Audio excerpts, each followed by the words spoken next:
Whether you're rigging these grubs on a actual jig or on a jig head, it's important to remember to rig it to where the grub tails actually come out to the sides of the jig and not actually vertical with the hook. That gives it a nice wide profile, just like a crawfish, and it really helps with the action of the bait.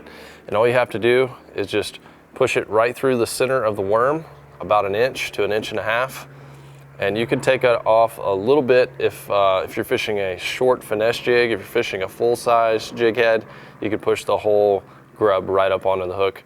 Make sure it's pushed all the way up there and it's straight on the end. And if you're fishing a skirted jig, make sure that your skirt is not going to interfere with the action of the grub tails itself, and then you're going to have plenty of action on that.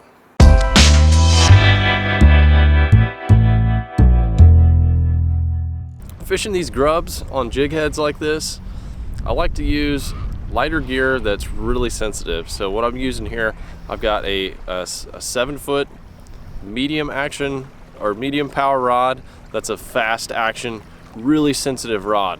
So those light little bites that you get on these grubs where the bass just pick it up right off the bottom, I can feel that. And to add to that sensitivity, I've also got a braided line, fishing a 40-pound braided main line and then a 15-pound leader line. Now you could fish this on straight fluorocarbon line. I would say 10 to 15 should be good, but I like the added sensitivity of the braided line as well.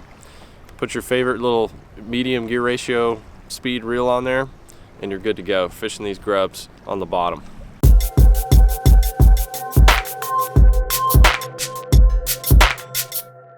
The perfect action for these grubs is really getting those tails to work for you.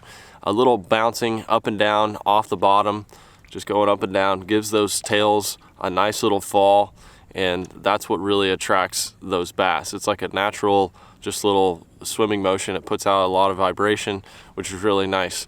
And just putting it on a jig head, popping it up and down, or even as a trailer and just letting it fall down wherever you're fishing, really gives it a good action. You don't have to do a whole lot to get these grubs to do work for you.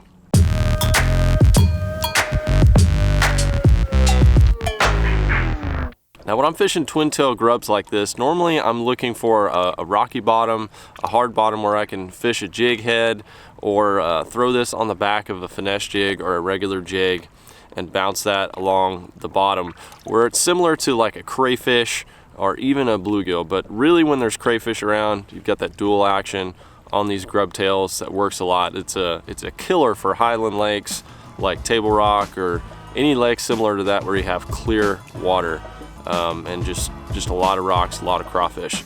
So that's when these grubs really excel.